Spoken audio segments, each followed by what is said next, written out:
December 8th. I'm in Palace Afrika in the courtyard. Family, what are we looking at? What is your interpretation of this? The map of Africa and our brothers pulling and some holding up. Let me hear your interpretation of this. This must be struggle. Is this the struggle of our people? As you look, you see the different colors across the continent of Africa, the different institutions that run and operate our continent. Are we truly free? Are we? Let's take a look at this narrative that is created here at Palace Afrika by my good brother Prince. Follow me, my family, as we see our African sister with her wares going to the market. We see a guest standing by the doorway. I see another guest. So there are people coming in here, loving what they see and seeing what they love. And over here, my family, here's another interpretation. As we look at the struggle of Africa and we come full circle to our beginnings. This is the village, my family, where we commune, where we fellowship. This is what's missing, the family, the togetherness. We have to build strong families.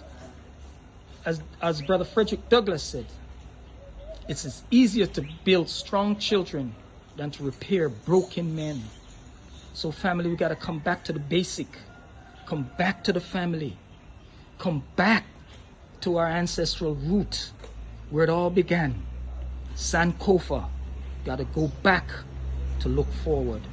Got to pick up the pieces where we left off. And secondly, my family, you see this hut? That's what it represents. It represents the living, the soul of the people. This is where they rest their heads. So this representation means humility. We don't need to compete for a 20-bedroom home when it's only 2 of us living in there. With 40-car garage, with 40 cars in it, you can only drive 1 at a time. Why do you wish for that, my family? Come back home. Humility. Make it be practical. And family, as we visit the gate posts of Palace Afrika, this represents our spirituality, our internal essence, our godness. So we must go back to family and find our godness. And family, as we cross the gates and we move to the other side, the courtyard of Palace Afrika, we look at the gardens, we look at the colors of the bamboo, and I want my family to take a mighty look at this interpretation and representation. Inside, you see a tree. Of course, you might not see the root, but every tree has a root. You see the branches. We would look at these pots on the walls and think of them as being fruits from the branches of the tree. We are those fruits. This is our mindset. We're still encaged in the interpretation and narrative of our captors. So we're still locked in. I look down, I see a tree that was planted 8 years ago by my brother. And it has not grown, it's stunted. Why? Because there is no sunlight.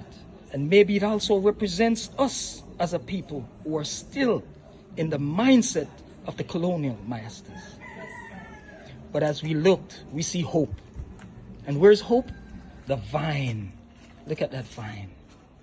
That vine was never planted in there, but it represents the few of us with that mindset, that revolutionary mindset, who decide to climb up, create our own narrative, climb for light and enlightenment. We're looking for the sun that is above us As we see the sun shine through the coconut trees, my family, we see that sun.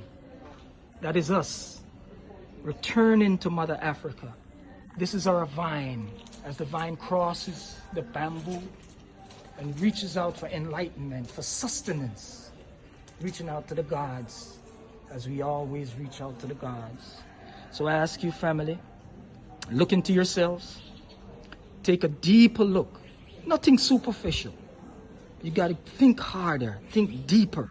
Go within yourself and become the person we're supposed to be and the people we're supposed to be. Free people, because we were born free. Give thanks for walking with me through Palace Africa.